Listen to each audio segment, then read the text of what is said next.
పశ్చిమాసియా యుద్ధం ఇప్పుడు భారత రాజకీయాల్లో తీవ్ర చర్చకు దారితీసింది. అమెరికా అధ్యక్షుడు డొనాల్డ్ ట్రంప్ ఇరాన్ అమెరికా మధ్య శాంతి చర్చల కోసం పాకిస్తాన్ మధ్యవర్తిత్వాన్ని కోరడంపై విపక్షాలు విరుచుకుపడుతున్నాయి. ప్రధాని మోదీ దౌత్యం విఫలమైందని, భారత్ కంటే పాకిస్తాన్ కే ట్రంప్ ఎక్కువ ప్రాధాన్యత ఇస్తున్నారని కాంగ్రెస్ ఆరోపిస్తుంది. దీనికి బీజేపీ కూడా అంతే ఘాటుగా సమాధానమిచ్చింది. అంతర్జాతీయ దౌత్యం ఇప్పుడు దేశీయ రాజకీయ పోరాటంగా మారింది. అమెరికా అధ్యక్షుడు డొనాల్డ్ ట్రంప్ పాక్ ప్రధానితో చర్చలు జరపడంపై కాంగ్రెస్ పార్టీ తీవ్ర స్థాయిలో ధ్వజమెత్తింది. ప్రధాని మోదీ దౌత్య నైపుణ్యం ఇప్పుడు ఒక జోక్ గా మారిందని, గతంలో భారత్కు ఉన్న గౌరవం ఇప్పుడు మాయమైందని కాంగ్రెస్ నేతలు విమర్శిస్తున్నారు. ముఖ్యంగా మనీష్ తివారీ వంటి నేతలు పాకిస్తాన్ మధ్యవర్తిత్వం పట్ల అత్యంత అప్రమత్తంగా ఉండాలని హెచ్చరిస్తూ ఉండడం, మరికొందరు నేతలు ట్రంప్ మోదీని తక్కువ చేసి చూపిస్తున్నారని ఆరోపిస్తున్నారు.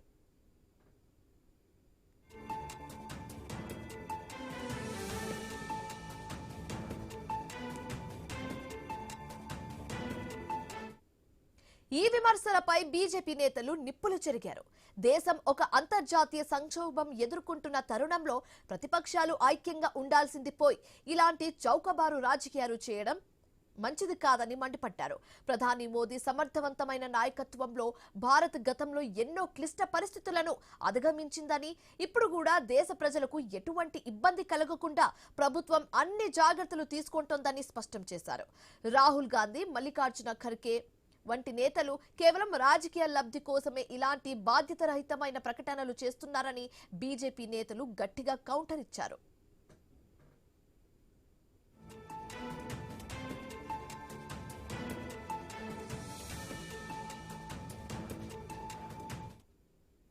మరోవైపు పాకిస్తాన్ ఉగ్రవాద చరిత్రను, అణు వ్యాప్తి నేపథ్యాన్ని మర్చిపోకూడదని, ఆ దేశం శాంతి చర్చల్లో భాగస్వామి కోరడంపై తీవ్ర హెచ్చరికలు జారీ అవుతున్నాయి. పాకిస్తాన్ కు ట్రంప్ ప్రాధాన్యత ఇస్తున్నట్లుగా పైకి కనిపిస్తున్న భారత్ స్థిరత్వం, ప్రపంచ స్థాయి శక్తి ఎవరికి తీసిపోదని బీజేపీ వాదిస్తుంది.